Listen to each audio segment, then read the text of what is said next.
آج کا موضوع سماعت فرما لیں، عصر حاضر میں حسینی کردار کی ضرورت و اہمیت۔ اب میں بلا تاخیر دعوت خطاب دوں گا ممتاز عالم دین حضرت علامہ مولانا محمد بشارت صدیق ازادی صاحب کو کہ ہمارے کے قریب تشریف لائے اور اپنے علمی تحقیقی اور بصیرت افروز کتاب سے ہمارے قلوب و زبان کو منور فرمائیں۔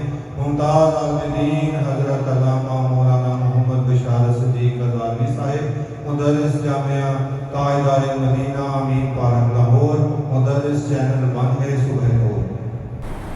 نحمده ونصلي ونسلم على رسوله الكريم، اما بعد فاعوذ بالله من الشيطان الرجيم، بسم الله الرحمن الرحيم، قال الله تبارك وتعالى في الكلام المجيد والفرقان الحميد، یا ایھا الذین آمنوا استعینوا بالصبر والصلاة، قال النبی صلی اللہ علیہ وسلم، من رأى منکم منکرا فلیغیرہ بیدہ، فإن لم یستطع فبلسانہ، فإن لم یستطع فبقلبہ، ذلک اضعف الایمان۔ صدق اللہ مولانا العظیم وصدق رسولہ النبی الکریم، ونحن علی ذلک لمن الشاہدین والشاکرین، والحمد للہ رب العالمین۔ الصلاۃ والسلام علیک یا رسول اللہ وعلی آلک واصحابک یا حبیب اللہ۔ الصلاۃ والسلام علیک یا رسول اللہ وعلی آلک واصحابک یا حبیب اللہ۔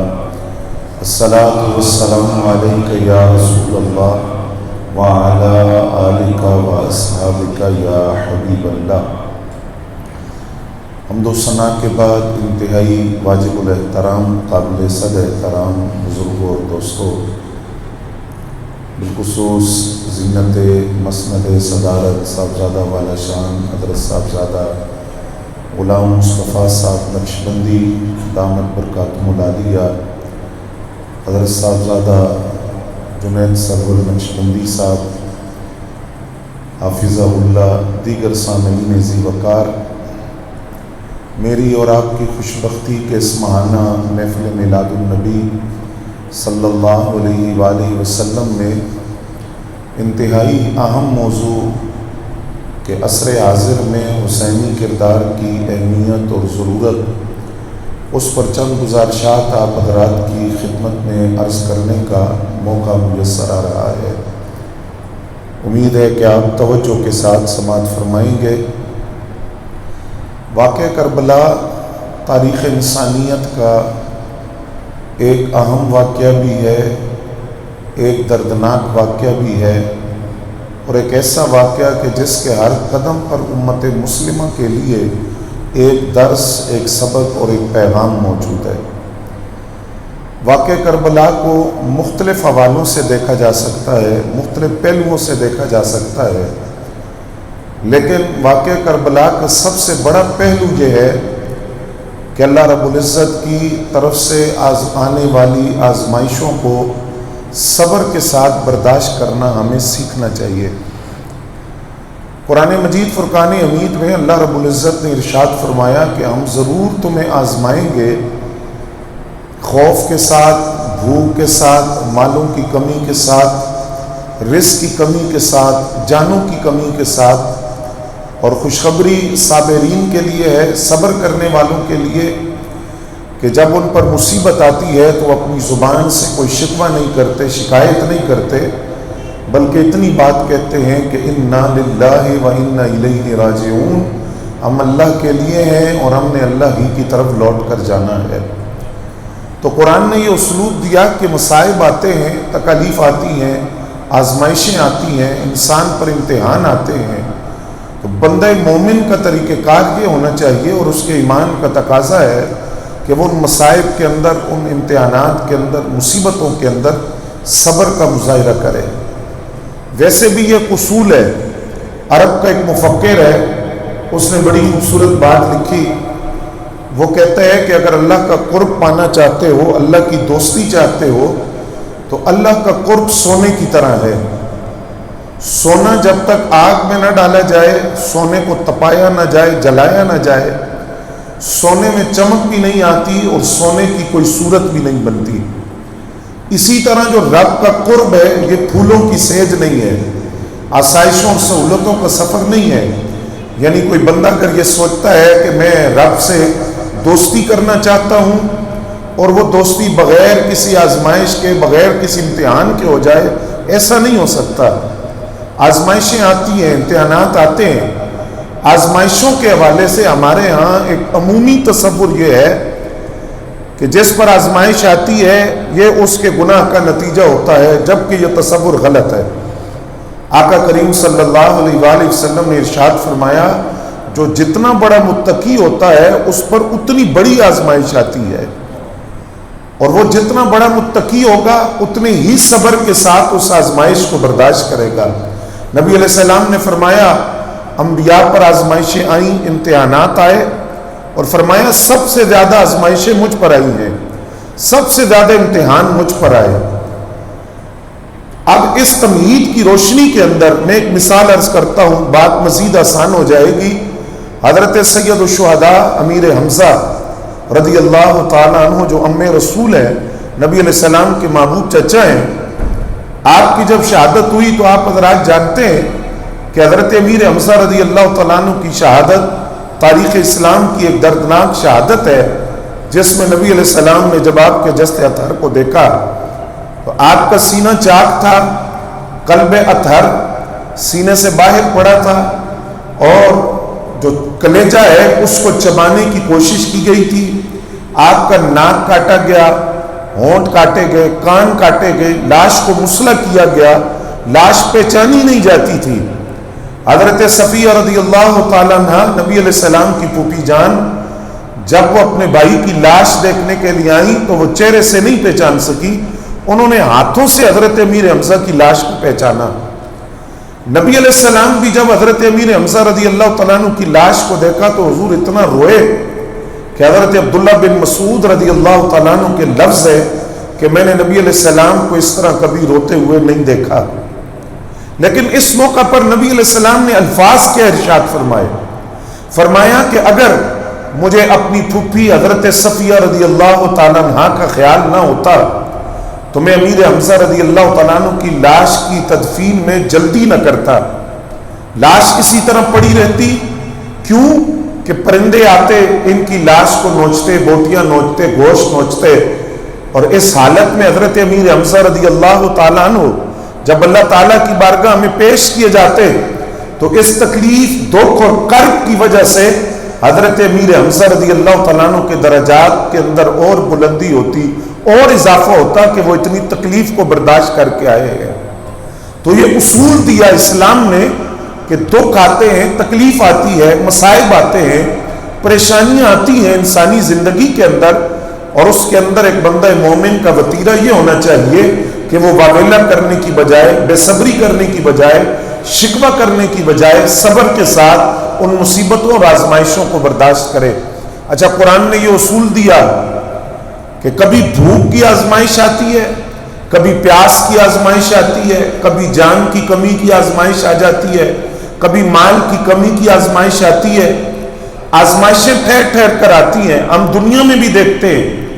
دنیا کا جو امتحان ہے، پرچہ ہوتا ہے، ایگزام ہوتے ہیں، امتحان ہوتا ہے، ایک دن ایک امتحان ہوتا ہے، 2 دن کا وقفہ ہوتا ہے، پھر دوسرا امتحان ہوتا ہے، 1 ماہ پہلے خبر دی جاتی ہے کہ فلاں تاریخ کو امتحان شروع ہوگا، اور پھر امتحانات کے اندر بھی وقفہ ہوتا ہے۔ لیکن آج جن لوگوں کی داستان سے ہم نے درس حاصل کرنا ہے، ان کا جو واقعہ ہے وہ اس حوالے سے بڑا عجیب واقعہ ہے کہ آزمائشیں تو ٹھہر ٹھہر کر آتی ہیں، لیکن میدان کربلا کے اندر ساری آزمائشیں اکٹھی آئی ہیں۔ بھوک کی آزمائش، پیاس کی آزمائش، غریب الوطنی، مدینہ طیبہ نہیں تھا، یہ کربلا تھا، اور پھر اپنی اولاد کا قربان ہونا، اولاد کے سامنے باپ کا قربان ہونا، بانجوں کا قربان ہونا، بتیجوں کا قربان ہونا، ساری آزمائشیں اکٹھی آئی۔ جتنی بڑی آزمائش تھی، نواس رسول، جگر گوش بطول، امام علی مقام، دل بند علی المرتضیٰ، راکب دوش مصطفیٰ حضرت امام حسین رضی اللہ تعالیٰ عنہ نے اپنے کردار سے بتایا کہ جتنی بڑی آزمائش تھی اتنے ہی بڑے حوصلے اور صبر کے ساتھ میں نے اس آزمائش کو برداشت کیا ہے. کوئی شکوہ نہیں ہے، کوئی گلہ نہیں ہے، اور زبان سے کوئی ایک لفظ آپ نے نہیں بولا. نبی علیہ السلام نے ارشاد فرمایا کل قیامت کے دن وہ لوگ جو دین کے لیے مصائب کو برداشت کرتے، دین کے لیے تکلیفوں کو برداشت کرتے، دین کے لیے امتحانات سے گزرتے، رب جب کل ان کو اجر دے گا تو وہ لوگ جنہوں نے دین کے لیے کبھی کوئی تکلیف برداشت نہیں کی، وہ کہیں گے اگر دین کے لیے مصیبتوں کا اجر یہ ہے تو کاش ہمارے جسم لوہے کی کینچیوں سے کاٹ دیے جاتے، ہمیں تکلیف دی جاتی، مصائب آتے تاکہ اللہ کی بارگاہ سے یہ اجر ہم پاتے. تو حضرت امام علی مقام، آپ کا خانوادہ اور آپ کے رفقا، آپ نے جن قربانیوں کو برداشت کیا، مصائب کو برداشت کیا، وہ دین مصطفیٰ صلی اللہ علیہ وسلم کے لیے تھی، اور ان کا جو اجر ہے وہ ہمارے وہم و گمان میں بھی نہیں آ سکتا، اس کا ہم تصور بھی نہیں کر سکتے کہ رب کائنات کی بارگاہ سے انہیں کتنا اجر ملا ہوگا. دوسرا درس واقع کربلا کا، دوسرا پیغام، وہ پیغام یہ تھا کہ بحیثیت مومن باطل کو ایک لمحہ بھی برداشت نہیں کرنا چاہیے. باطل کے سامنے انسان کو کبھی بھی سر نہیں جھکانا چاہیے.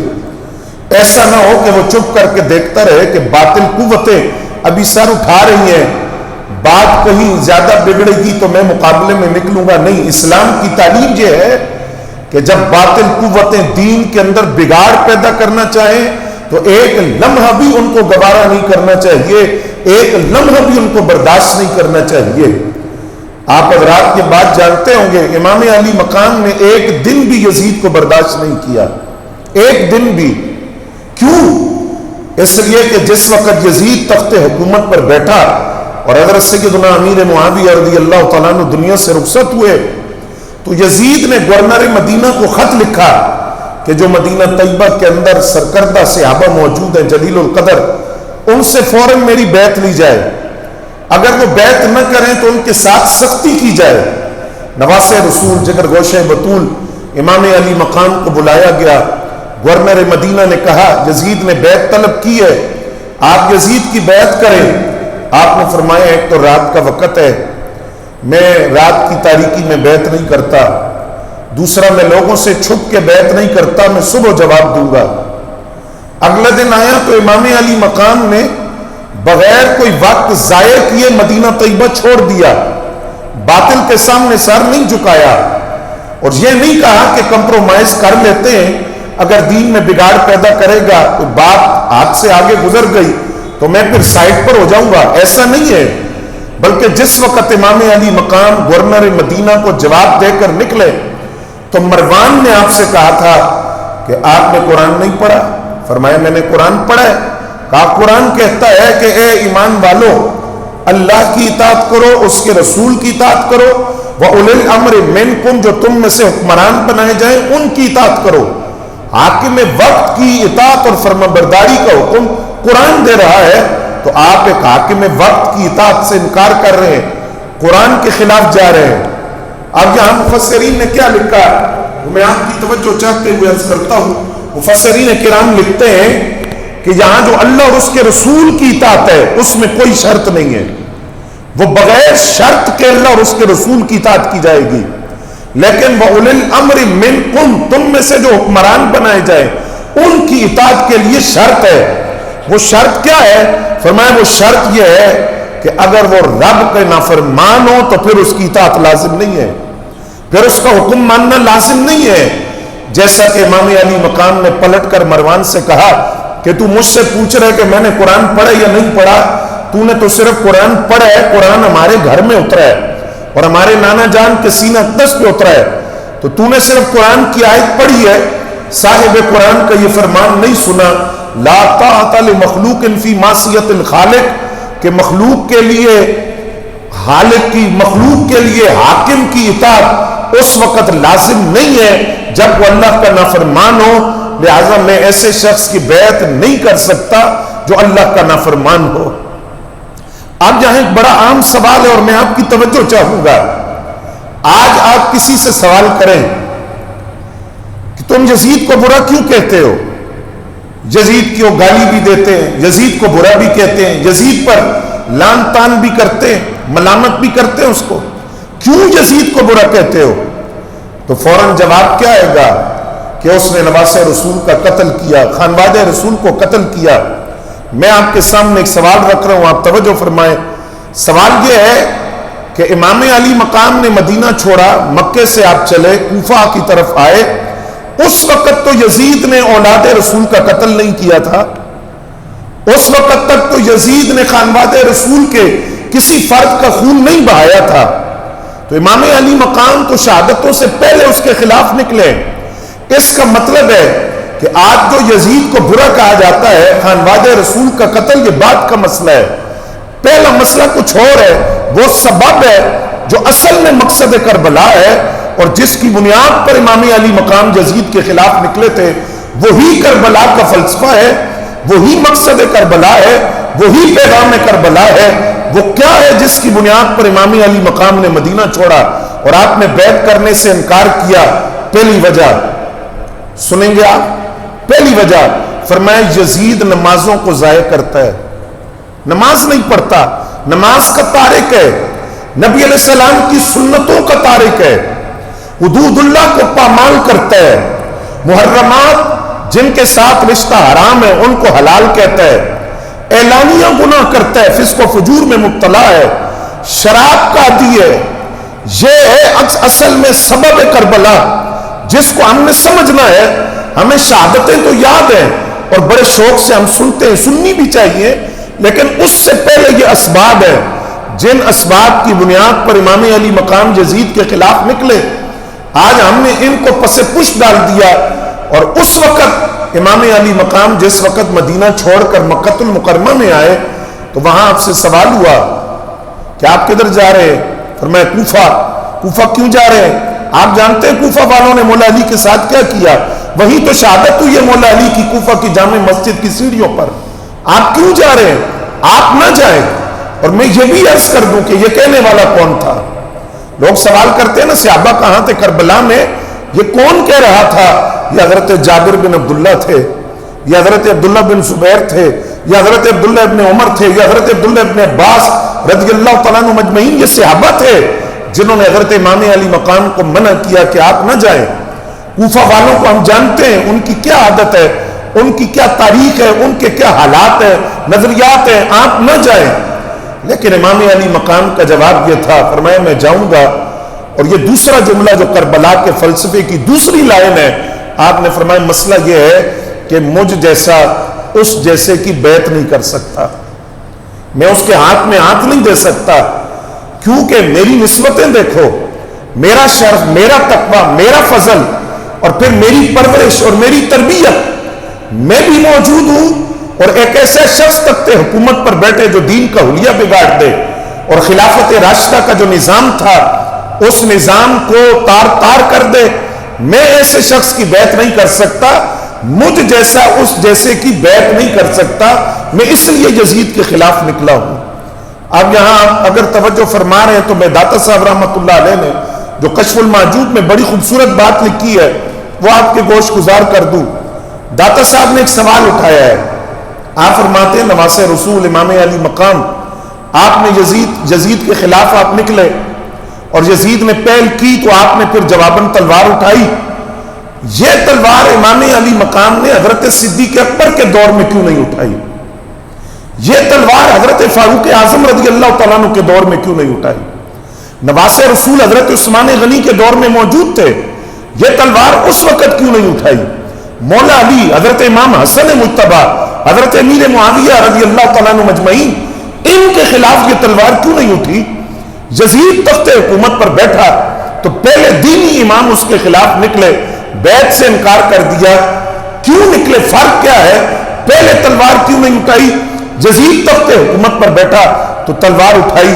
داتا صاحب سید زادے ہیں اور داتا صاحب کا جواب سنیے، آپ فرماتے ہیں ایک جملے میں آپ نے جواب دیا، فرمایا امام جانتے تھے کہ حضرت امیر معاویہ رضی اللہ تعالیٰ عنہ تک جو نظام حکومت تھا وہ حق کے تابع تھا، وہ حق کے نیچے تھا.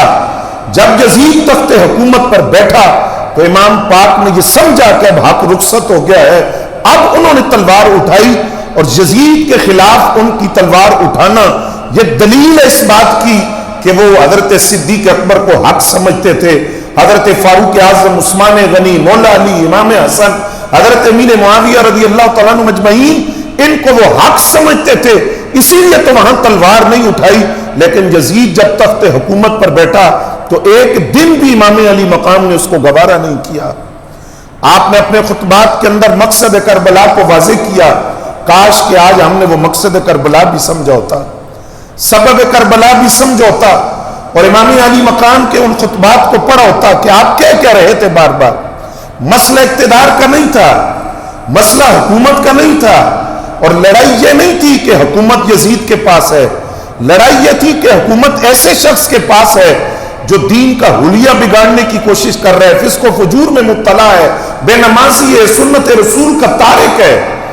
آپ نے خطبہ دیا مقام بیدا پر، اور اس مقام بیدا کے خطبے کے اندر حضرت امام علی مقام نے 3 چیزیں بیان کی.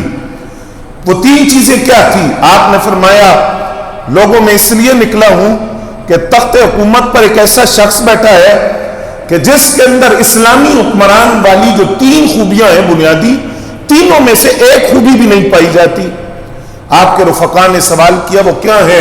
فرمائے اسلام جس حکمران کی بات کرتا ہے اس میں پہلی خوبی یہ ہونی چاہیے العامل بالقرآن، وہ قرآن پر عمل کرنے والا ہو. دوسری خوبی القائم بالقسط، وہ عدل کا نظام قائم کرے. تیسری خوبی الحافظ لحدود اللہ، وہ حدود اللہ کی حفاظت کرے.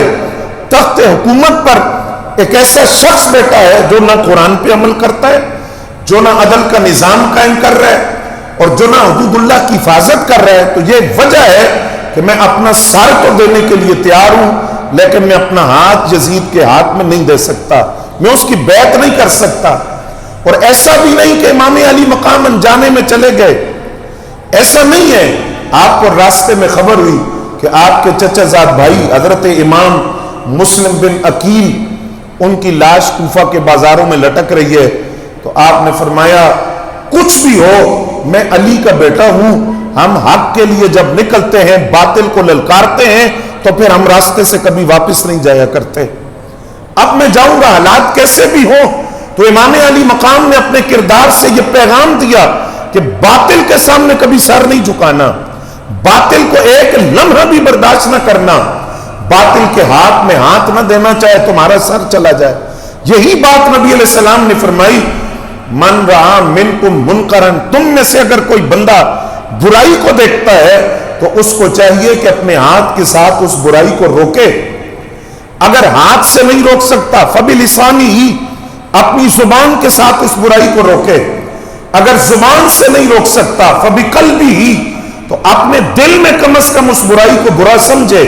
اور فرمایا یہ ایمان کا سب سے کمزور درجہ ہے کہ کم از کم برائی کو دل میں تو برا سمجھے، اور سب سے بلند درجہ یہ ہے کہ ہاتھ سے روکے.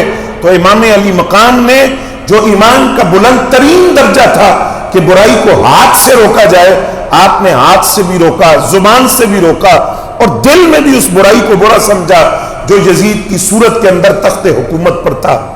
نبی علیہ السلام نے فرمایا اگر تم نیکی کی ترغیب نہ دو، برائی سے نہ روکو، لوگوں کو نہ بتاؤ کہ برائی کیا ہے، امام چپ ساتھ کر بیٹھ جاتے کہ جو ہو رہا ہے وہ ہوتا رہے.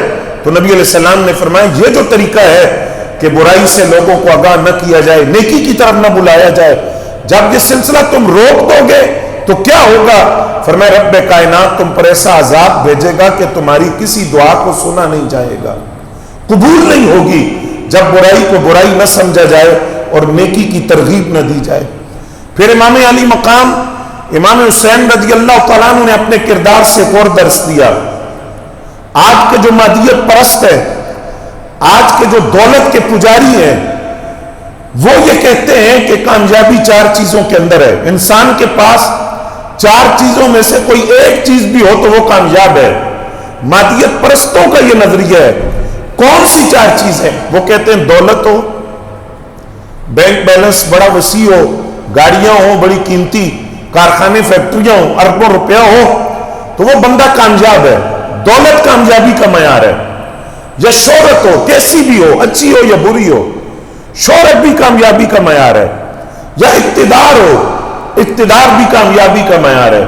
یا قوت ہو, طاقت ہو, یہ کامیابی کا معیار ہے. یہ چار معیارات ہیں مادیت پرستوں کے نزدیک, دنیا پرستوں کے نزدیک, دولت کے پجاری کے نزدیک. یہ چار معیارات ہیں.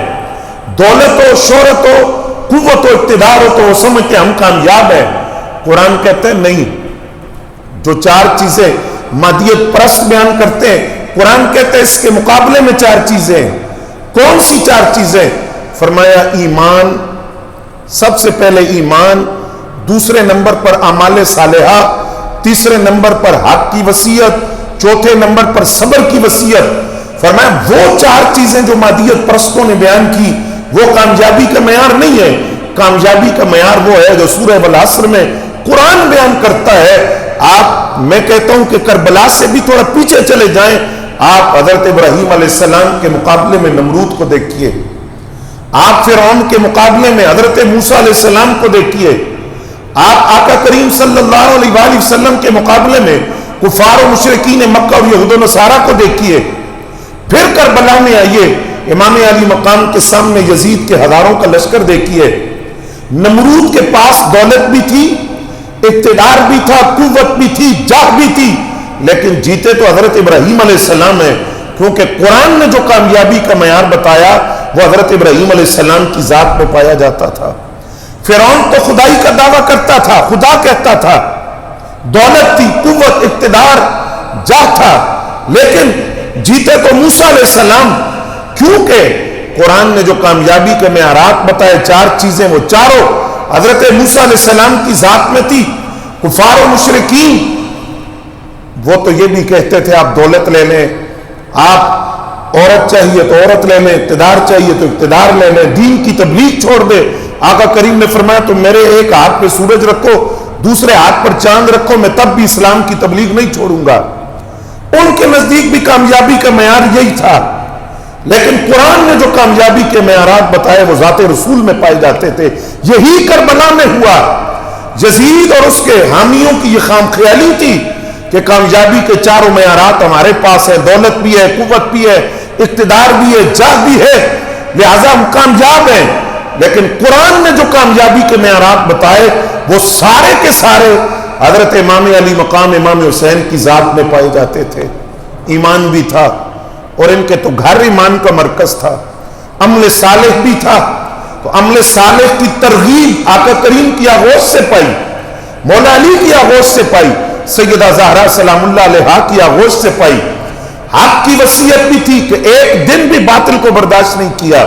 صبر کی وصیت بھی تھی کہ اپنی اولاد کو قربان کر دیا, بھانجوں کو قربان کیا, بھتیجوں کو, رفقا کو, اصحاب کو, شہادتیں ہو گئی, خود جام شہادت نوش کیا, لیکن دنیا سے جاتے ہوئے کوئی ایک شکوہ, کوئی ایک گلہ, کوئی واویلا, کوئی بے صبری, کچھ بھی زبان پر نہیں تھا.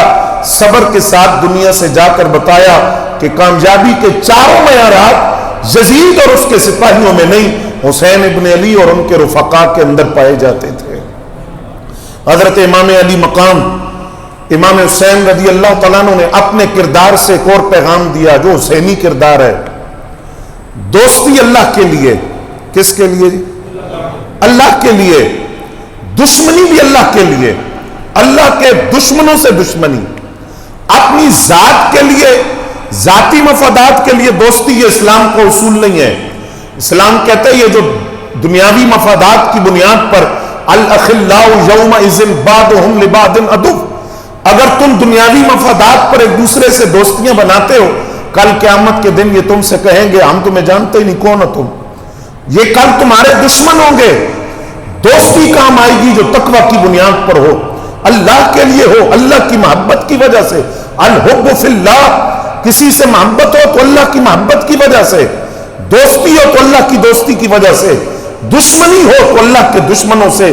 ذاتی انتقام نہیں, ذات کے لیے انتقام نہ ہو.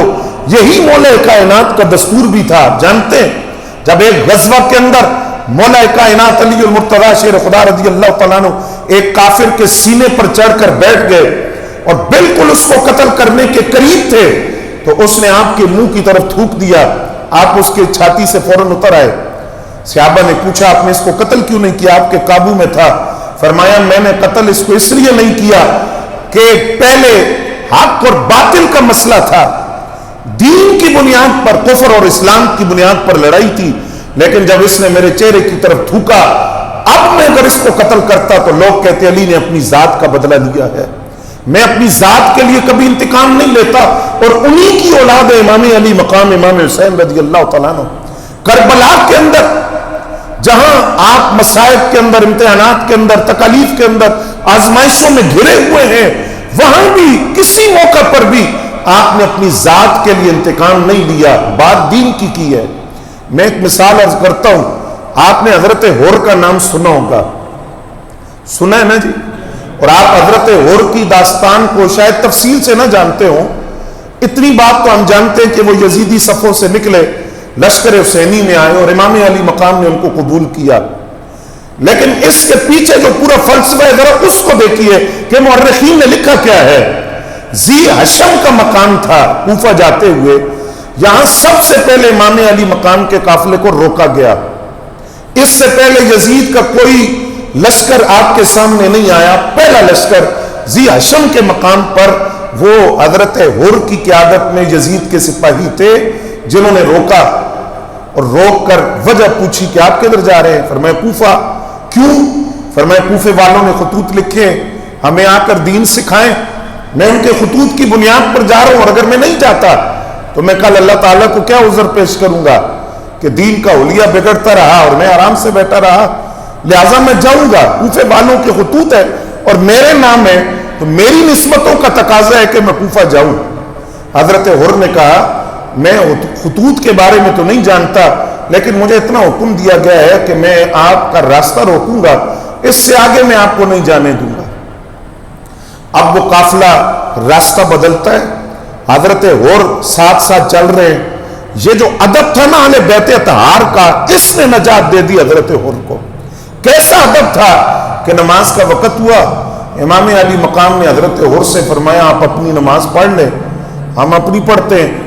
تو انہوں نے کہا آپ اپنی امامت سے تو مجھے محروم نہ کریں، میں آیا یزید کے طرف سے ہوں، لیکن مجھے پتہ ہے نماز میری آپ کے پیچھے ہی ہوگی، نماز میں آپ کے پیچھے پڑھوں گا، آپ کی امامت میں پڑھوں گا۔ اور جس وقت قافلہ روکا حضرت حر نے، تو عربوں کے اندر ایک جملہ بالکل عام تھا، عام، یہ کوئی گالی نہیں تھی، لوگ بولتے تھے یہ جملہ، عام تھا یہ جملہ۔ تو امام علی مقام نے بھی حضرت حر سے یہ جملہ کہا کہ تجھے تیری ماں روئے، تو حضرت حر نے جواباً کیا کہا؟ آئے یزید کی طرف سے جواباً کہا کہ نواز رسول آپ میری ماں کے لیے یہ لفظ بول سکتے ہیں، میں آپ کی ماں کے لیے یہ لفظ نہیں بول سکتا، کیونکہ میں جانتا ہوں آپ کی والدہ کون ہے، وہ رسول اللہ صلی اللہ علیہ وسلم کے جگر کا ٹکڑا ہے، نبی علیہ السلام کی صاحبزادی ہے، میں ان کو ایک ایسا لفظ بھی نہیں بول سکتا۔ یہ وہ اہل بیت کے ادب کا زبان سے نکلا ہوا ایک جملہ تھا جس نے ان کی نجات کا سامان پیدا کر دیا۔ این 10 محرم کی صبح جب ابن سعد بالکل تیاری کر رہے لشکر پر حملے کی، تو حضرت حر رضی اللہ تعالیٰ عنہ بڑی تیزی سے نکلے، ابن سعد کے پاس آئے تو فرمایا کہ تم پر اللہ کی مار ہو، مجھے نہیں پتا کہ تم نواز رسول کو قتل کرنے کے لیے آئے ہو، اور بات یہاں تک پہنچے گی، ورنہ میں کبھی تمہارے ساتھ نہ آتا، میں نہیں جانتا تھا کہ تم نواز رسول پر یہ ظلم کرو گے۔ آپ حضرت حر پریشان ہیں، کسی نے پوچھا کہ آپ کیوں پریشان ہیں، آپ تو بڑے بہادر ہیں، وہ 72 افراد ہے، جب 82 بھی بعد نے لکھا، سامنے ہزاروں کا لشکر، آپ کیوں پریشان ہیں؟ فرمایا پریشانی اس بات کی ہے کہ میں جنت اور جہنم کے درمیان میں کھڑا ہوں، اب میں جہنم میں جانا نہیں چاہتا، جنت کو میں ہرگز چھوڑنا نہیں چاہتا، اور میں یہ بھی جانتا ہوں کہ جنت کدھر ہے، جنت کس طرف ہے، میں یہ بھی جانتا ہوں۔ حضرت حر 10 کی صبح، آپ ذرا تصور میں لائیں، بھوک سامنے نظر آ رہی ہے، پیاس نظر آ رہی ہے، موت سامنے نظر آ رہی ہے، اور یہ پتہ ہے کہ شہادت یقینی ہے، اس کے باوجود حضرت حر حضرت امام علی مقام کی خدمت میں حاضر ہوئے اور عرض کیا کہ اگر آپ میری خطا کو معاف کر دیں، کیونکہ میری خطا بہت بڑی ہے۔ وہ کیا بڑی خطا تھی جو مورخین نے لکھا، میں وہ عرض کر رہا ہوں۔ کہتے ہیں کہ یہ جو واقعہ کربلا جو بعد میں جو بھی ہوا یہ سارا حضرت ہور کے راستہ روکنے کی وجہ سے ہوا تھا. اگر وہ راستہ نہ روکتے تقدیر الہی تو تھی ہونا تھا یہ واقعہ, لیکن بظاہر اسباب کے اندر کہ اگر حضرت ہور وہ راستہ نہ روکتے تو یہ بعد والے مسائل نہ ہوتے. تو حضرت ہور نے خود اعتراف کیا کہ میرا معاملہ بہت بڑا ہے, میں نے سب سے پہلے آپ کا راستہ روکا, اگر میں آپ کو جانے دیتا تو آج یہ معاملہ نہ ہوتا.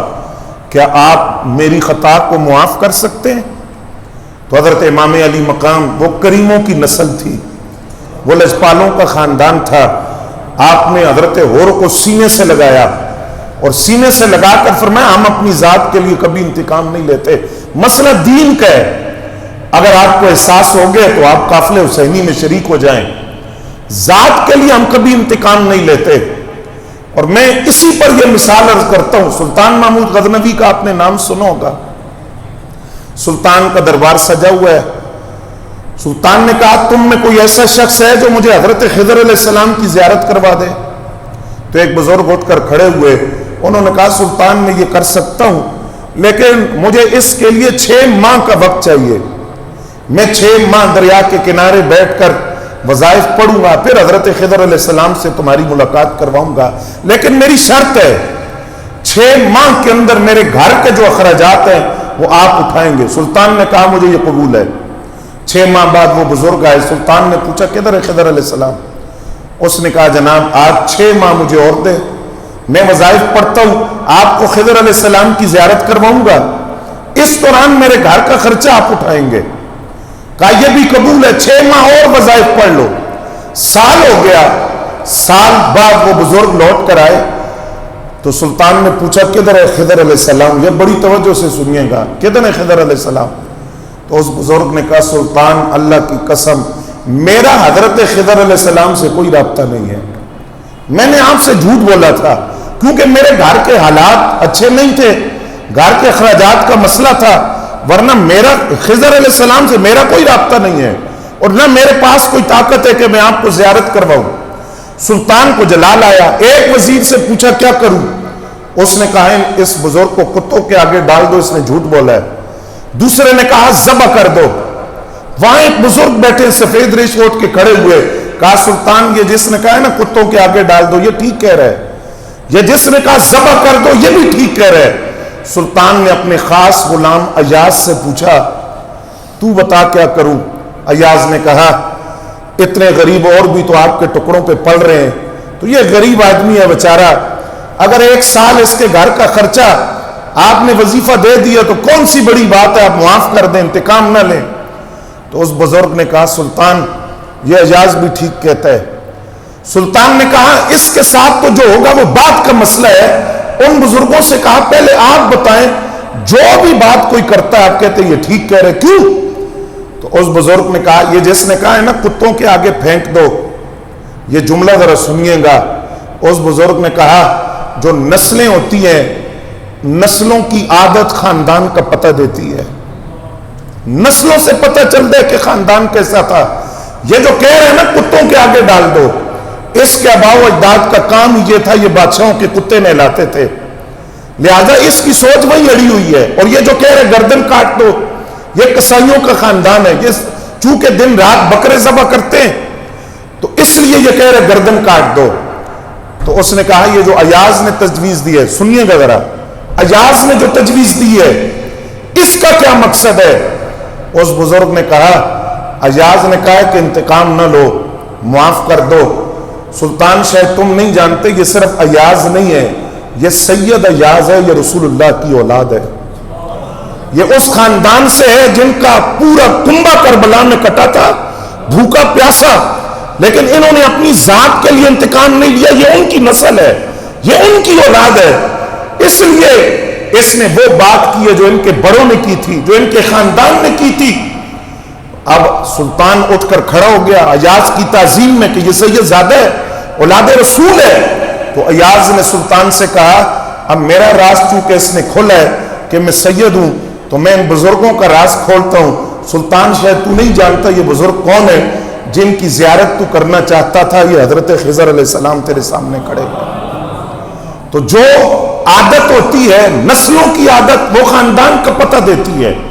اس خاندان کا دستور تھا کہ انہوں نے کربلا کے اندر اپنے کردار سے پیغام دیا کہ اپنی ذات کے لیے کبھی انتقام نہ لینا، دوستی بھی اللہ کے لیے اور دشمنی بھی اللہ کے لیے، اللہ کے دشمنوں سے دشمنی۔ حضرت امام زین العابدین رضی اللہ تعالیٰ عنہ سید سجاد، ابھی کل جن کا یوم شہادت گزرا 18 محرم الحرام، آپ عرصہ دراز بعد کربلا کے بعد ایک شخص آپ کا مہمان بنا، آپ نے اس کو خاطر تواضع کی، پانی پلایا، کھانا کھلایا، 2-3 دن ٹھہرا، جانے لگا، اور یہ شخص وہ تھا جو یزید کی فوج کا حصہ تھا۔ تو اس نے امام زین العابدین سے کہا، لگتا ہے آپ نے مجھے پہچانا نہیں ہے۔ فرمایا میں نے تجھے پہچان لیا، میں تجھے کیسے بھول سکتا ہوں؟ یہ برچیاں تم نے چلائی ہمارے خاندان پر اور نیزے پھینکے اور تیر پھینکے، میں کیسے بھولوں وہ منظر؟ میں تمہیں جانتا ہوں، میں نہیں بھولا تمہیں۔ تو اس نے کہا اگر آپ جانتے ہیں تو یہ جو پھر اتنی خاطر مدارت آپ نے کی ہے، مہمان نوازی، آپ نے فرمایا ہم اپنی ذات کے لیے انتقام نہیں لیتے، وہ تم نے جو کیا تھا وہ تمہارا طریقہ تھا، جو میں نے کیا یہ ہمارے خاندان کا دستور ہے۔ ہم کسی سائل کو اپنے دروازے سے خالی نہیں جانے دیتے۔ تو امام علی مقام کے کردار نے بتایا دوستی کی بنیاد دنیاوی مفادات پر نہیں، اللہ کے لیے، الحب فی اللہ البغض فی اللہ، دوستی بھی اللہ کے لیے اور اللہ کے دشمنوں سے دشمنی اپنی ذات کے لیے نہیں، ذاتی انتقام اور ذاتی تسکین کے لیے نہیں۔ پھر امام علی مقام امام حسین رضی اللہ تعالیٰ عنہ نے اسی میدان کربلا سے رشتوں کے احترام سکھایا۔ آج ہمارے معاشرے کے اندر ہم صلہ رحمی کی بات تو کرتے ہیں، لیکن ہم میں سے کتنے لوگ ہیں جو صلہ رحمی کی حساسیت کو جانتے ہیں؟ آقا کریم صلی اللہ علیہ وسلم نے فرمایا رشتے جوڑنے والے بنو، توڑنے والے نہ بنو۔ رشتوں کو توڑو نہ، جوڑو، قریب کرو، مضبوط کرو ان رشتوں کو، بجائے صلہ رحمی کرنے کے اپنے رشتہ داروں کو، خونی رشتوں کو اپنے آپ سے دور نہ کرو، رشتوں کو قریب کرو۔ اور کربلا والوں نے یہ پیغام سمجھایا۔ کیسے؟ آپ دیکھیے، آپ واقعات سنتے ہیں، تاریخ پہ بھی آپ کی نظر ہوگی، آپ سنتے ہیں علماء سے، بہن اور بھائی کی جو محبت ہے اس کو لفظوں میں بیان نہیں کیا جا سکتا۔ بہن اور بھائی کا جو رشتہ ہے اس کو لفظوں میں بیان، میں نے ابھی عرض کیا کہ حضرت صفیہ رضی اللہ تعالیٰ عنہ جب نبی علیہ السلام کے چچا حضرت امیر حمزہ اور حضرت صفیہ کے بھائی ان کے جنازے پر آئیں تو کیا کیفیت تھی ان کی؟ تو بہن بھائی کا جو رشتہ ہے اس کو لفظوں میں بیان نہیں کیا جا سکتا، لیکن ہم یہ بھی جانتے ہیں کہ بہن اپنے بھائی کے لیے کتنی قربانی دیتی ہے۔ کبھی ایسا ہوتا ہے کہ جائیداد سے حصہ چھوڑ دیتی ہے، کبھی ایسا ہوتا ہے کہ بہن اپنے بھائی کے لیے مالی طور پر اس کی مدد کر دیتی ہے اگر وہ مالی طور پہ مجبور ہو، کبھی ایسا ہوتا ہے بھائی کی طرف سے کوئی ناانصافی ہو اس کو معاف کر دیتی ہے۔ لیکن آپ نے تاریخ کے اندر کہیں بھی یہ نہیں پڑھا ہوگا کہ کبھی کسی بہن نے اپنے بھائی کے لیے اپنے بیٹے بھی قربان کیے ہیں۔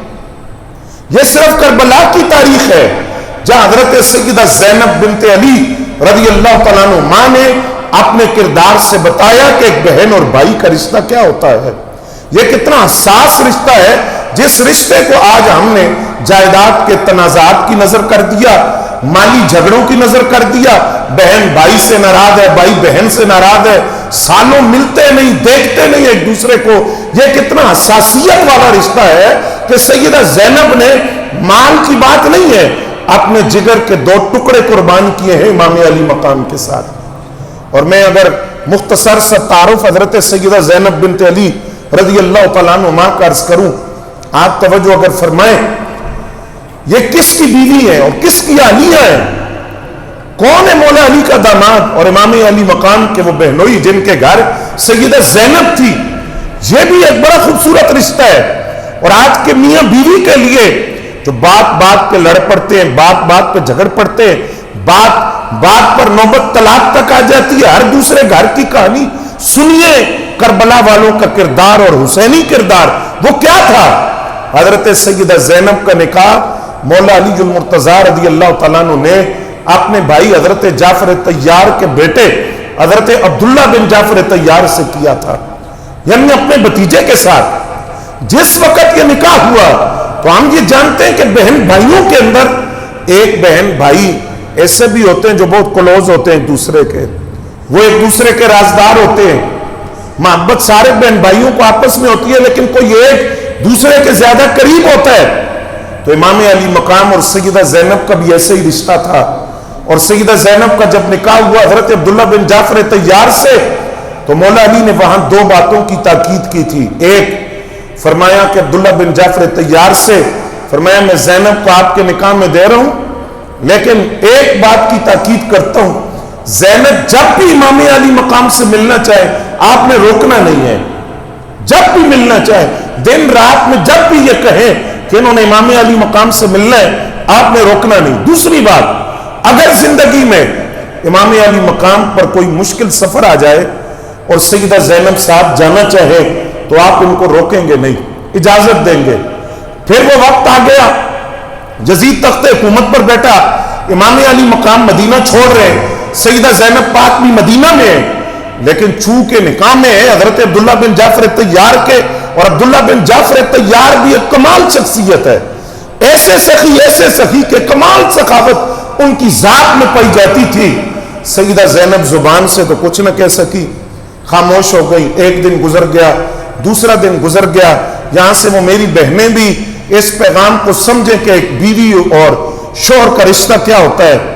زبان سے کچھ نہ کہا کیونکہ ان کی اجازت کی پابند تھی، ان کے نکاح میں تھی۔ جب حضرت عبداللہ بن جعفر طیار نے سیدہ زینب کی اس خاموشی کو دیکھا تو انہوں نے خود سیدہ زینب سے پوچھا کہ آپ پریشان ہیں، خاموش ہیں، آپ کی اس خاموشی کی وجہ کیا ہے، آپ کیوں خاموش ہیں؟ تو وہ پھوٹ پھوٹ کر رونے لگی، اور انہوں نے حضرت عبداللہ بن جعفر طیار اپنے شوہر سے کہا کہ میرے بھائی امام علی مقام سفر پر جا رہے ہیں، میں ساتھ جانا چاہتی ہوں، اگر آپ اجازت دیں تو میں ساتھ جاؤں۔ اب عبداللہ بن جعفر طیار جانتے ہیں یہ کیسا سفر ہے، تو کیا کہا؟ فرمایا زینب تم اکیلی نہ جاؤ، یہ میرے دو جگر کے ٹکڑے اونو محمد رضی اللہ تعالیٰ عنہما، ان دونوں کو ساتھ لے کر جاؤ، اور جہاں ضرورت پڑے تو میری طرف سے تمہیں اجازت ہے کہ ان دونوں میرے جگر کے ٹکڑوں کو وہاں قربان کر دینا۔ اب آپ جانتے ہیں حضرت اونو محمد رضی اللہ تعالیٰ عنہما کی قربانی واقع کربلا کے اندر، میدان کربلا کے اندر سیدہ زینب کی طرف سے ایک یہ بہن بھائی کا رشتہ، پھر میاں بیوی کے رشتے کی حساسیت، اور تیسرا تعلق بھائی کا بھائی سے تعلق، اس میں حسینی کردار کیا ہے اور کربلا والوں کا پیغام کیا ہے کہ جہاں آج جائیداد کی خاطر خون خشک ہو گیا، خون سفید ہو گیا، بھائی بھائی کا گریبان پکڑ رہا ہے، سگا بھائی سگے کو عدالتوں میں گھسیٹ رہا ہے، سگا سگے سے یوں ہے کہ انجان ہے، جانتے نہیں ایک دوسرے کو۔ میں اسی کربلا کے ایک منظر آپ کے سامنے رکھنا چاہتا ہوں۔ وہ منظر یہ ہے کہ ایک ہاشمی شیر ہے جو خیموں سے نکلتا ہے پانی لینے کے لیے، پانی مانگنے کے لیے، لہذا آپ کو یہ ایسی روایت سنیں کسی واعظ سے، کسی خطیب سے، ایسے خطیب سے جو غیر مستند روایات کا سہارا لے اور لوگوں کا غم تازہ کرنے کے لیے واقع کربلا کے اندر جھوٹی روایات کو شامل کرے، تو کم از کم اور کچھ نہیں تو اپنے عقل کے ترازو پہ ہم نے تولنا ہے کہ یہ بات عقل میں بھی آتی ہے کہ نہیں آتی۔ مثلا اگر کوئی یہ کہے کہ امام علی مقام اپنے 6 ماہ کے بچے کو ہاتھ پر اٹھا کر یزیدیوں کے سامنے گئے اور ان سے کہا مجھے پانی دو، میں پانی مانگتا ہوں، تو یہ روایت جھوٹی ہے، یہ عقل کے خلاف ہے کہ ساقی کوثر کے نواسے ہوں اور یزیدیوں سے پانی مانگے جا کر، ان سے سوال کریں۔ اگر پانی مانگنا تو ان سے تو لڑائی کیا تھی، جھگڑا کس بات کا تھا؟ تو امام علی مقام نے پانی نہیں مانگا، اتمام حجت کے لیے اپنے 6 ماہ کے بچے کو لے گئے۔ تو یہ ہاشمی شہر جس کا ذکر میں کرنے لگا ہوں، یہ بھی پانی مانگنے کے لیے نہیں نکلے تھے، پانی لینے کے لیے نکلے تھے، اور یہ نہر فرات تک پہنچ گئے، یزیدی صفوں کو چیر کر پانی لے بھی لیا، مشکیزے نے بھی بھر لیا، واپس بھی پلٹے، اور پانی اپنی ذات کے لیے نہیں، اگر اپنی ذات کے لیے ہوتا تو وہیں فوراً پی لیتے پانی، اپنے لیے نہیں، اپنے بھائی کی اولاد کو پیاسا دیکھا تو بھائی کی اولاد اپنے بھتیجے اور بھتیجیوں کو پیاسا نہ دیکھ سکے، پانی لینے گئے اور اس پانی لانے کے دوران بازو بھی کٹ گئے، مشکیزہ پھٹ گیا، پانی گر گیا، سر پر لوہے کے گرز مارے گئے، شہید ہو گئے. لیکن شہادت سے پہلے بھائی سے کتنی محبت تھی کہ شہادت سے پہلے پکارا تو کس کو پکارا؟ یا اخاہ ادرکنی، اے میرے بھائی جان آ کر مجھے سنبھالیں. امام علی مقام پہنچے اور اپنے اس بھائی کا سر اپنی آغوش میں رکھا اور وہ بھائی دنیا سے رخصت ہو گیا، جام شہادت نوش کر لیا. پوری کربلا کی تاریخ میں ایسا جملہ امام علی مقام نے صرف اس مقام پر کہا، انکسر ظہری الان. یہ کون تھا جس کی شہادت پر امام علی مقام نے یہ جملہ کہا؟ ان کو شہنشاہ وفا حضرت عباس علمدار رضی اللہ تعالیٰ عنہ کہا جاتا ہے.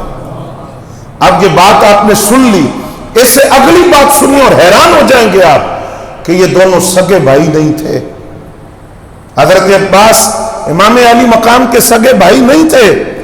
اس طرح تو سگے بھی نہیں کرتے جس طرح ستیلے نے کیا.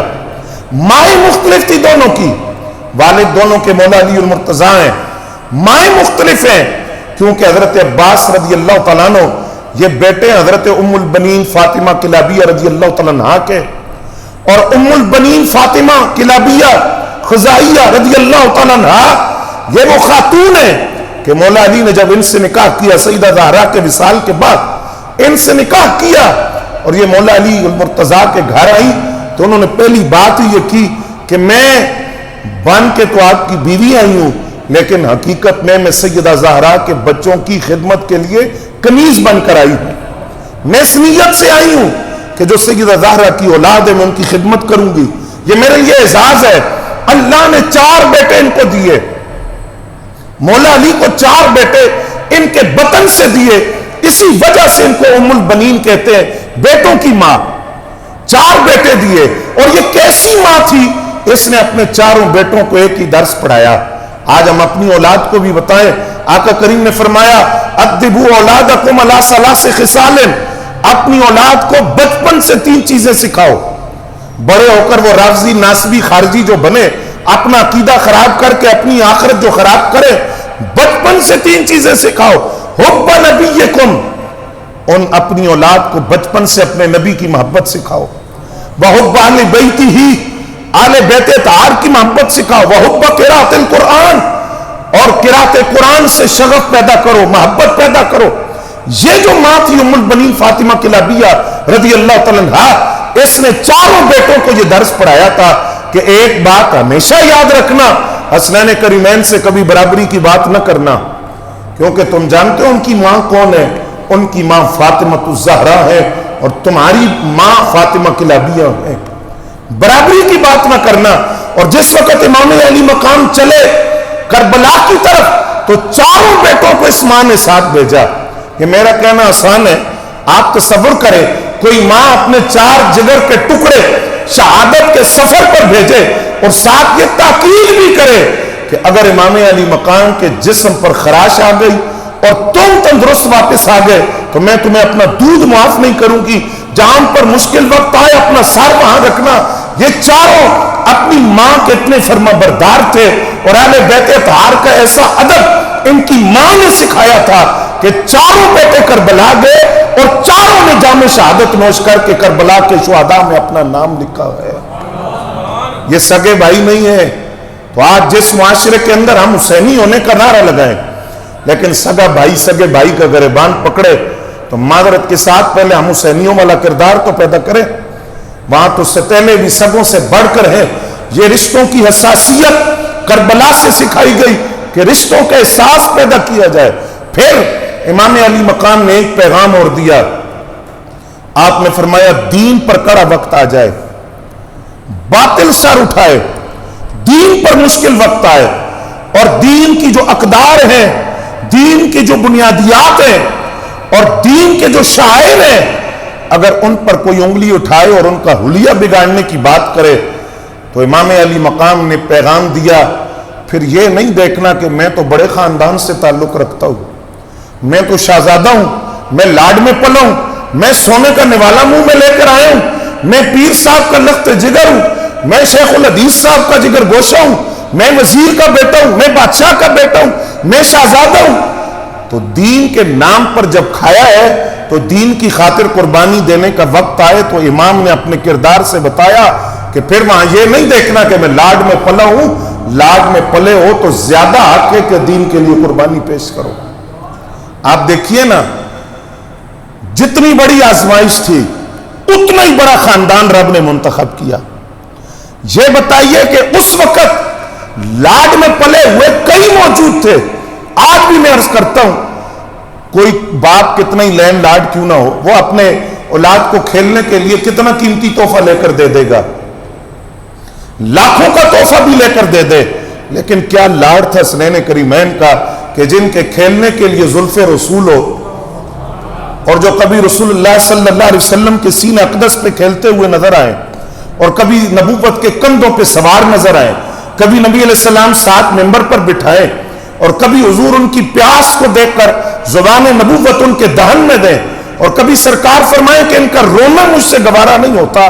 جو اتنے لاڈ میں پلے تھے انہوں نے بتایا اگر ہم نے لاڈ میں پلے ہیں، نبوت کے کندھوں پر بیٹھے ہیں، سجدے ہمارے لیے طویل کیے گئے ہیں، ہم رسول اللہ کی زلفوں سے کھیلے ہیں، تو ہم دین کے لیے گردنیں کٹانا بھی جانتے ہیں، ہم دین کے لیے مشکلات برداشت کرنا بھی جانتے ہیں. وہ کیسا لاڈ تھا، کیسا لاڈ تھا. حضرت ابو ایوب انصاری رضی اللہ تعالیٰ عنہ فرماتے، میں نبی علیہ السلام کی خدمت میں حاضر ہوا، میں نے آقا کریم صلی اللہ علیہ وسلم کو دیکھا. آقا کریم صلی اللہ علیہ وسلم لیٹے ہوئے ہیں، آرام فرما ہے، اور آپ کے سینے پر الحسن والحسین یلعبان علی صدر رسول اللہ، امام حسن پاک اور امام حسین پاک دونوں نبی علیہ السلام کے سینے پر کھیل رہے ہیں. تو جن کے کھیلنے کے لیے علم نشرہ کا سینہ ہو ان کے لاڈ کا اندازہ کون کر سکتا ہے. اور جن کے لیے نبی علیہ السلام فرمائے ہما ریحان طایہ من الدنیا، یہ دنیا میں میرے دو پھول ہیں، میں ان کو سونگتا ہوں تو مجھے خوشبو آتی ہے. ہر خوشبو کا کوئی نام ہوتا ہے. آپ کسی کو تحفہ دیں یا مجھے کوئی تحفہ دے، ہم اس پر پہلا کام کیا کرتے ہیں؟ لیبل پڑھتے ہیں. خوشبو کا نام کیا ہے؟ عود ہے، چنبیلی ہے، گلاب کی ہے، موتیے کی ہے، کون سی خوشبو ہے؟ تو ذہن میں سوال تو آتا ہے جو وجود حسنین سے خوشبو آتی تھی آقا کریم کو، اس خوشبو کا بھی کوئی نام ہوگا، پہچان ہوگی. تو نبی علیہ السلام کے لفظ پھر سنیے، فرمایا ہما ریحان طایہ من الدنیا، یہ دنیا میں میرے دو پھول ہیں. جو نام پھول کا ہو وہی خوشبو کا ہوتا ہے. فرمایا جب پھول مصطفیٰ کے ہیں تو جو خوشبو آتی ہے اسے خوشبو مصطفیٰ کہا جاتا ہے. ذات حسنین کریمین کی ہے، جسم حسنین کریمین کا ہے، وجود حسنین کریمین کا ہے، لیکن ان سے جو خوشبو آتی ہے اسے خوشبو مصطفیٰ صلی اللہ علیہ وسلم کہا جاتا ہے. نبی علیہ السلام نے فرمایا امام حسن پاک کے بارے میں، فرمایا یہ سر سے لے کر سینے تک اپنے نانا کی تصویر ہے. بولیے ذرا.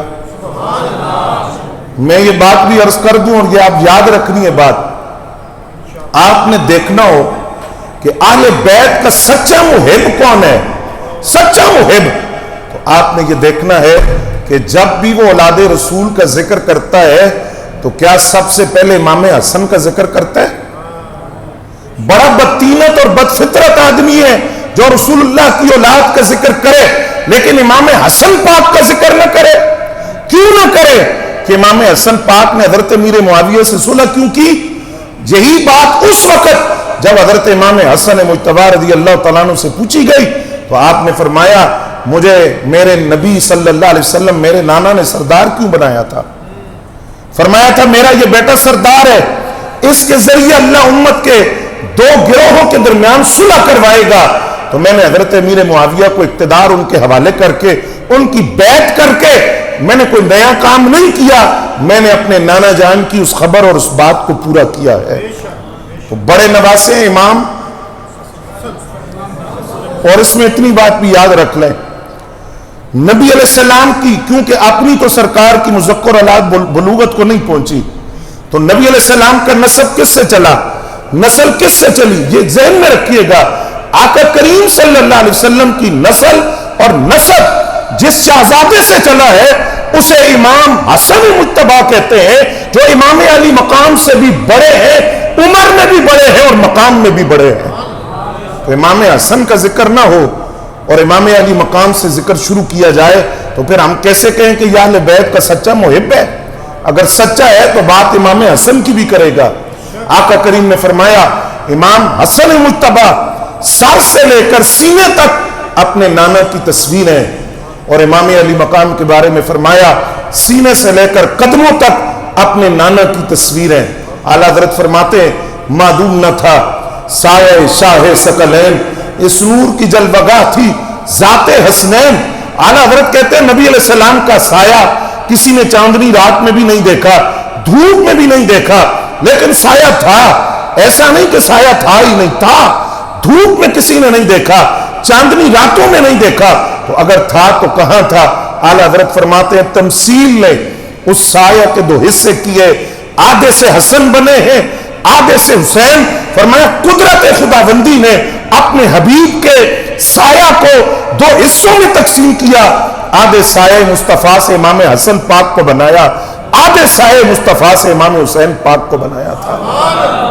حکیم الامت مفتی احمد یار خان نعیمی رحمت اللہ تعالی علیہ آپ فرماتے ہیں جب نبی علیہ السلام کی شباہت دو حصوں میں تقسیم ہوئی ہے تو آپ فرماتے ہیں میرا دل کہتا ہے پیچھے کوئی کامل شبیہ بھی تھی، نبی علیہ السلام کی کوئی کامل شبیہ بھی تھی جس سے آگے شباہت دو حصوں میں تقسیم ہوئی۔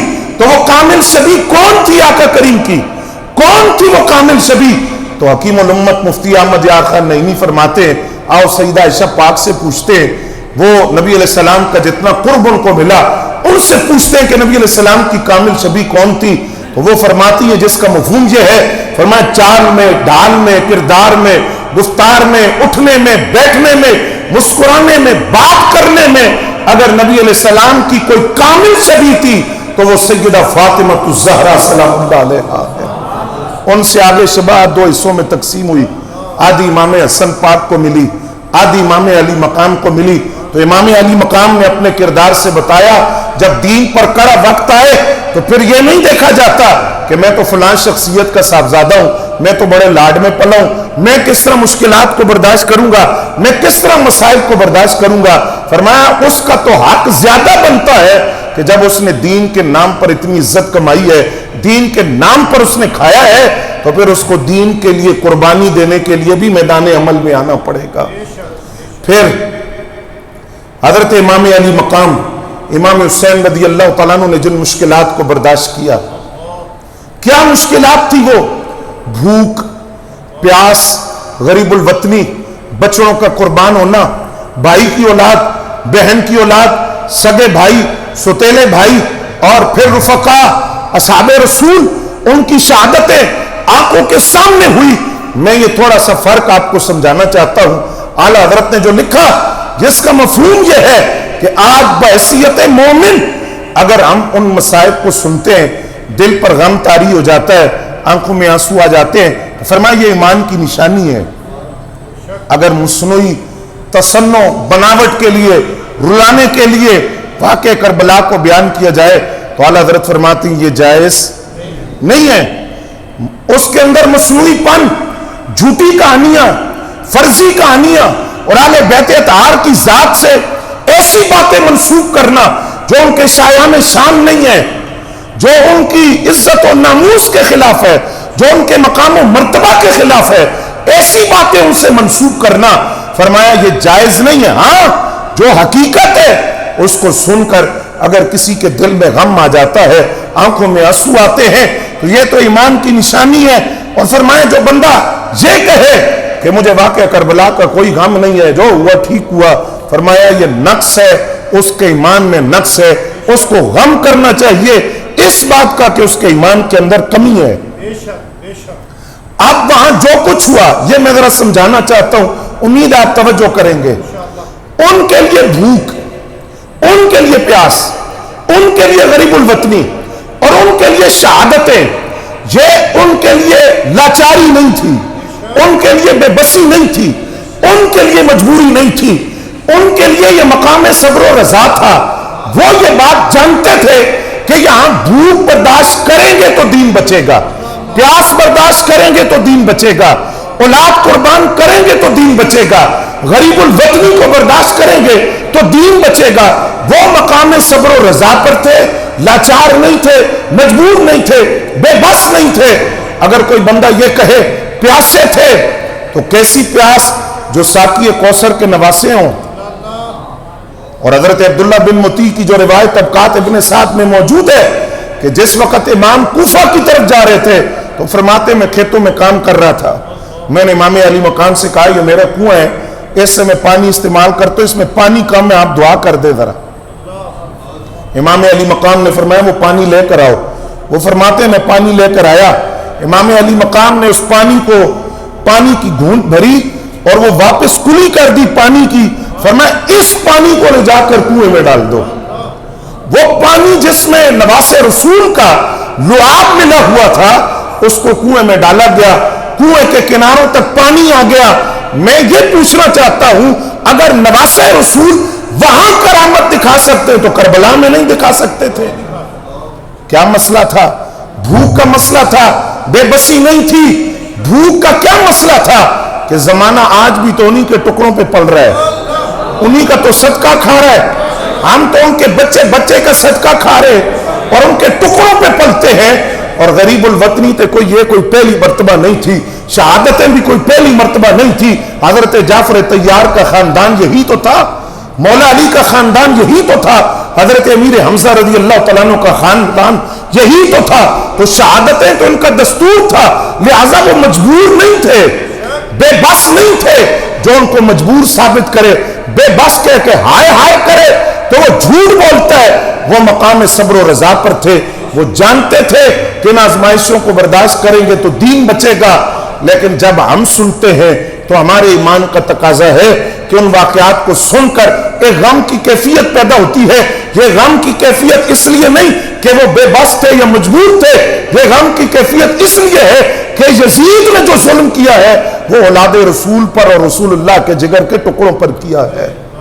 ان کی بے بسی، بولے نا، ان کی بے بسی مجبوری لاچاری نہیں تھی، وہ مقام صبر و رضا پر تھے۔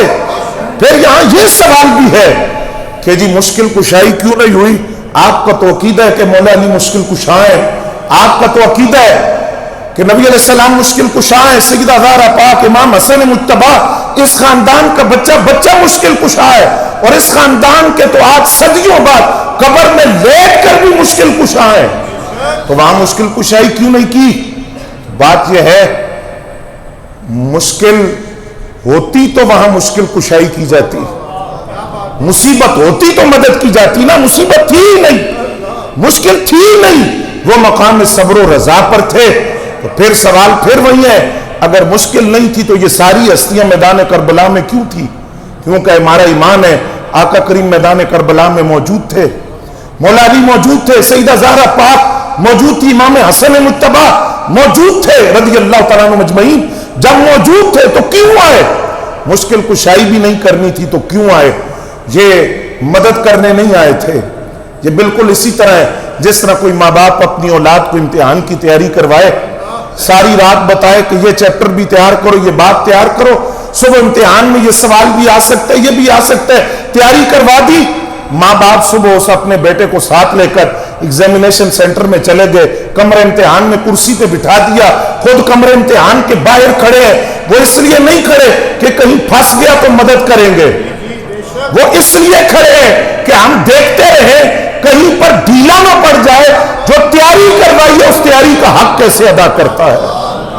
آقا کریم خود تشریف لائے میدان کربلا میں، سیدہ پاک خود ہے، مولا علی خود ہے، امام حسن پاک خود ہے، لیکن یہ مدد کرنے نہیں آئے، یہ دیکھنے آئے تھے کہ جو تیاری کروائی ہے اس تیاری کا حق کیسے ادا کرتے۔ اور امام علی مقام نے اپنا پورا کنبہ قربان کر کے، بے صبری نہ کر کے، اپنے کردار سے بتایا کہ میری جو تربیت کی تھی میں نے اس کا حق ادا کر دیا ہے، مجھے جو تیاری کروائی گئی تھی میں نے اس کا حق ادا کر دیا۔ میں صرف 5-7 منٹ کی معذرت آپ سے چاہتے ہوئے 2 باتیں اختصاراً عرض کرتا ہوں۔ حالات حاضرہ سے اس کا بڑا تعلق ہے۔ پہلی بات، یہ بات یاد رکھیں، ظلم آخر ظلم ہے، ظلم اٹھتا بھی ہے اور فوراً دب بھی جاتا ہے۔ ظالم آخر ظالم ہے، عبرت کا نشان بن جاتا ہے۔ آپ جب کربلا کی تاریخ سنتے ہیں تو آپ کے لیے یہ بھی لازم ہے کہ آپ علماء سے سنیں، پوچھیں یا خود پڑھنے کی کوشش کریں۔ آج تو نیٹ پر کتابیں موجود ہیں، مکتبے سے خریدیں، یہ بات لازماً آپ پڑھیں کہ کربلا کے بعد پھر کیا ہوا تھا، کیونکہ جتنا کربلا کا واقعہ ہم ہے، اتنا ہی کربلا کے بعد کربلا کے اندر جو یزیدی کردار تھے ان کا عبرتناک انجام وہ جاننا بھی ضروری ہے، تاکہ وہ جو قرآن نے کہا فَاعْتَبِرُوا يَا أُولِي الْأَبْصَارِ، اے بصیرت والو عبرت حاصل کرو۔ تو آج وہ ظالم وہ جانے کہ وہ یزیدیوں کا کیا حال ہوا۔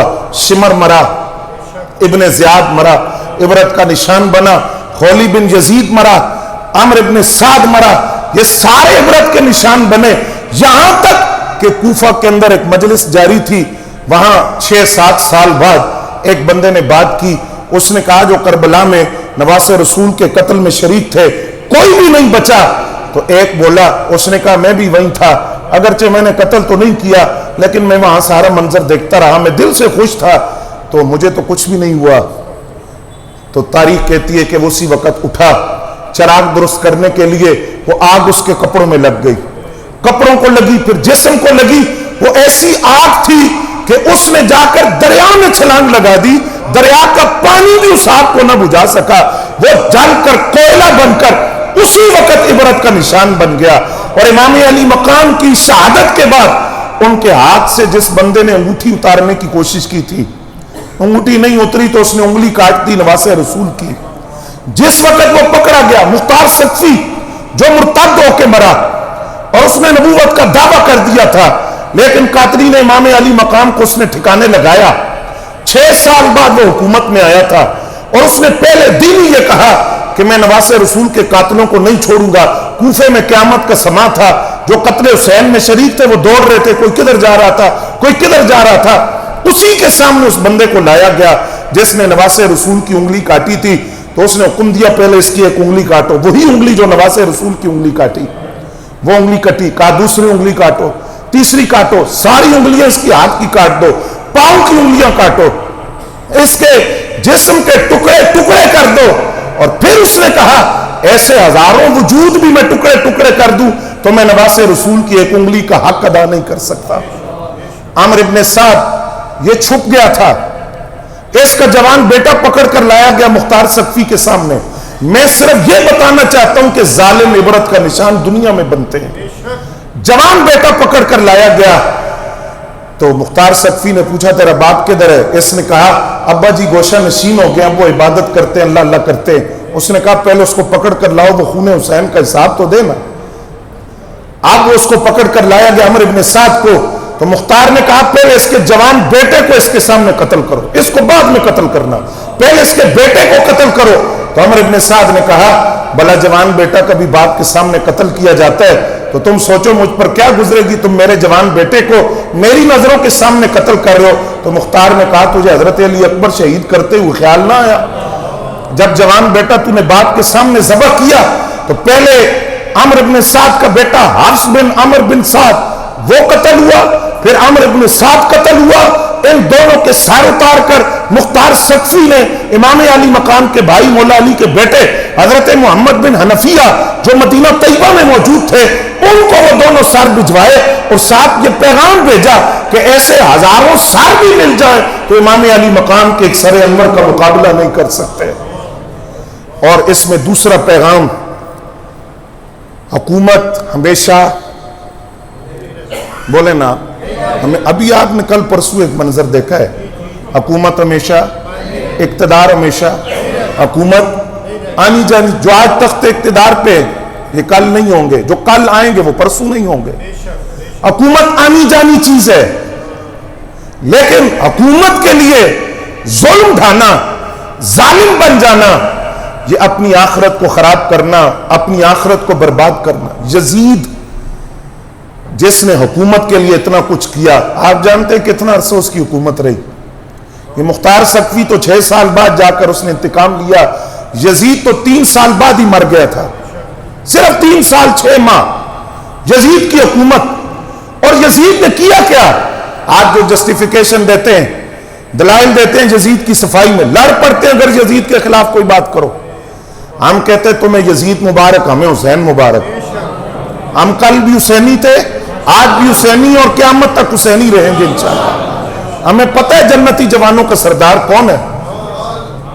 یزید کا پہلا حکومت کا سال خانوادہ رسول کا خون، دوسرا سال واقعہ حرہ، مدینہ طیبہ پر 12,000 کا لشکر بھیج کے حملہ کیا، 3 دن مسجد نبوی میں اذان بھی نہیں ہوئی، نماز بھی نہیں ہوئی۔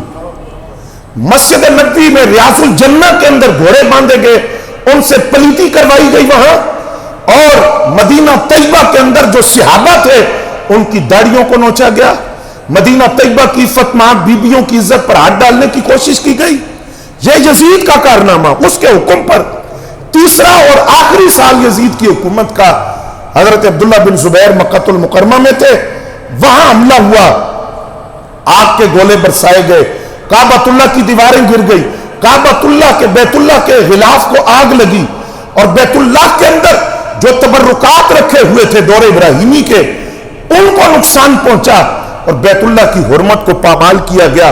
یہ تیسرا سال تھا، اور ابھی بیت اللہ پر آگ کے گولے برسائے جا رہے تھے، اسی دوران خبر آئی کہ یزید مر گیا ہے۔ عبداللہ بن زبیر نے یزید کے سپاہیوں کو مخاطب کر کے کہا، وہ منحوس جس نے تمہیں بھیجا تھا وہ رخصت ہو گیا دنیا سے، مر گیا وہ۔ کتنا عرصہ حکومت؟ 3 سال، صرف 3 سال کا اقتدار۔ اب ہم یہ بھی نہیں کہہ سکتے کہ چلو اقتدار اس کے کام تو نہ آیا، اس کی اولاد کے کام آیا، نہ، اس کے بیٹے کو بٹھایا گیا اگلے ہی دن، چند دن وہ بیٹھا، 10 سے 15 دن وہ بیٹھا، پھر وہ اٹھا، اس نے تخت حکومت کو ٹھوکر ماری، اور ٹھوکر مار کے کہا، جس تخت پر اولاد رسول کا خون لگا ہوا ہو میں اس پہ نہیں بیٹھ سکتا۔ وہ یہ بات کر کے گھر کے اندر چلا گیا، چند دن گزرے، اس کا جنازہ پھر اندر سے نکلا، وہ فوت ہو گیا۔ معاویہ بن یزید اس کا نام تھا، وہ دنیا سے رخصت ہو گیا۔ اب 15 بیٹے تھے یزید کے، اور ایک بیٹا تھا میرے امام کا، امام زین العابدین رضی اللہ تعالیٰ عنہ۔ آج یزید کی نسل کدھر ہے کسی کو نہیں پتا، لیکن امام علی مقام یا امام حسن مجتبی ہو، آپ کے جگر کے ٹکڑوں کا جو سلسلہ آگے چلا، تو آج پوری کائنات کے اندر حسنی سید بھی نظر آتے ہیں، حسینی سید بھی نظر آتے ہیں۔ امام علی مقام، آپ نے یہ پیغام اپنے کردار سے دیا کہ حکومتیں آنی جانی چیزیں، یہی بات آج ہم حکومت وقت سے جو چند دن کی مہمان ہے، ہم کہتے ہیں کہ ہم تک جو خبر پہنچی، اللہ کرے وہ غلط ہو، کہ 295 سے چھیڑ چھاڑ کی جا رہی ہے، توہین رسالت کا جو قانون ہے اس کو بدلنے کی کوشش کی جا رہی ہے۔ تو ہم کہتے ہیں محرم ہے، یزید کی تاریخ پڑھ لو کہ جو اپنے اقتدار کے لیے، دوبارہ اقتدار میں آنے کے لیے ایسے جتن کرتے ہیں، وہ عبرت کا نشان بن جاتے ہیں، اور پھر رسول اللہ سے غداری، نواز رسول کا غدار نہیں بچا۔ تو آقا کریم کی غداری، ان کے ساتھ آقا کریم سے غداری نہ کرنا، بے وفائی نہ کرنا۔ حکومتیں آنی جانی چیز ہے، آقا کریم کی محبت دنیا میں بھی کام آئے گی، آخرت میں بھی کام آئے گی۔ ایک پیغام اور، مسلمان بیٹی کا کردار کیسا ہونا چاہیے؟ امام زین العابدین فرماتے ہیں، میری پھوپھی جان سیدہ زینب رضی اللہ تعالیٰ عنہا جب مدینہ سے چلی اور وہ کربلا آئیں، کربلا سے کوفہ، کوفہ سے شام، شام سے واپس مدینہ طیبہ، پورے سفر کربلا کے اندر بھوک دیکھی، پیاس دیکھی، بچوں کا قربان ہونا دیکھا، سب کچھ دیکھا، لیکن وہ فرماتے میں نے اپنی پھوپھی جان کا پورے سفر کربلا میں 2 باتیں دیکھی۔ ایک کہ فرض تو فرض ہے، میری پھوپھی نے پوری سفر کربلا میں تہجد کی نماز بھی نہیں چھوڑی۔ دوسرا، میں نے اپنی پھوپھی جان کا پردہ کھلا ہوا نہیں دیکھا، پردہ کھلا ہوا نہیں دیکھا۔ تو آج سیدہ زینب کی کنیزیں کون کہلائیں گی؟ ان کے کردار پر عمل کرنے والی کون کہلائیں گی؟ وہ نہیں جو برنا سر برنا پاؤں بازاروں میں ان کا نام لے لے کر ہائے ہائے کریں، نہ، وہ ہے سیدہ زینب کی کنیزیں جو گھر میں شرم و حیا کے پردے میں لپٹ کر دین سیکھتی بھی ہیں اور دین سکھاتی بھی ہیں۔ کیونکہ کربلا والوں کا درس ہے کہ مردوں نے حق کا دامن نہیں چھوڑا، عورتوں نے شرم و حیا کا دامن نہیں چھوڑا، اور یہی سیدہ زینب ہے جن کے بارے میں حضرت یحییٰ مازنی رحمۃ اللہ علیہ جو سیدہ زینب کے پڑوسی تھے کوفہ کے اندر، تو ان سے کسی نے پوچھا کہ آپ نے تو سیدہ زینب کو دیکھا ہوگا، آپ کی پڑوسی ہیں؟ تو انہوں نے کیا جواب دیا؟ فرمایا ما رأیت لہا شخصا ولا سمعت لہا صوتا، تم بات کرتے ہو کہ میں نے ان کو دیکھا، خدا کی قسم ما رأیت لہا شخصا، دیوار سے دیوار ملی ہوئی تھی، گھر سے گھر جڑا ہوا تھا، مجھے تو یہ بھی نہیں پتا ان کا قد کتنا تھا، ان کا وجود کیسا تھا، ولا سمعت لہا صوتا، میں نے تو کبھی ان کی آواز بھی نہیں سنی۔ تو آج سیدہ زینب کی کنیزیں وہ ہیں جو کربلا سے آنے والی خواتین کا یہ پیغام سمجھیں کہ وہ شرم و حیا کا درس تھا یہ کہنا کہ بالیاں چھین لی، آگ لگا دی، دوپٹے چھین لیے، چادریں چھین لی، یہ جھوٹی کہانیاں ہمیں نہ سناؤ، کیونکہ ہم اہل بیت کے حقیقی محب ہیں، ہمیں پتہ ہے یہ کس خاندان کی بیٹیاں تھی۔ تم بات کرتے ہو چادر چھیننے کی، چادر سرک بھی جاتی تو قیامت آ جاتی اور سورج اندھا ہو جاتا، کیونکہ یہ رسول اللہ کے خاندان کی بیویاں تھیں۔ ان کی شرم و حیا اور طہارت کا کیا کہنا کہ سورج جن کے گھر میں جھانک کر نہ دیکھے، تم ان کی بابت یہ بات کرو کہ ان کے سروں سے چادریں چھینی گئی۔ ایسا نہیں ہو سکتا، قیامت نہ آ جاتی، سورج اندھا نہ ہو جاتا۔ آخری پیغام جو امام زین العابدین نے ہمیں دیا تھا کہ اگر ہم سے کوئی سوال کرے کربلا کی جنگ کون جیتا، تو یزید کے دربار میں یہی سوال آپ سے کسی نے کیا کہ جنگ کون جیتا ہے، آپ بتائیے، کیونکہ بظاہر تو لگتا ہے کہ یزید جیت گیا۔ آپ نے فرمایا، اذان ہو رہی تھی، اذان میں اشہد ان محمد رسول اللہ کے لفظ آئے، آپ نے فرمایا تو نے پوچھا ہے کربلا کی جنگ کون جیتا، تو میں صرف تجھ سے اتنا ہی کہوں گا، تو خود بتانا جن کا پورا کنبہ کل تم نے ذبح کیا، تو نام تو پھر بھی انہی کے نانا کا مسجد کے میناروں سے گونج رہا ہے۔ جن کا پورا کنبہ تم نے کل ذبح کیا، کلمے میں قیامت تک نام تو انہی کا آئے گا، اور قبر میں سوال انہی کے بارے میں ہوگا، نماز میں انہی پر اور ان کی اولاد اور آل پر درود پڑا جائے گا۔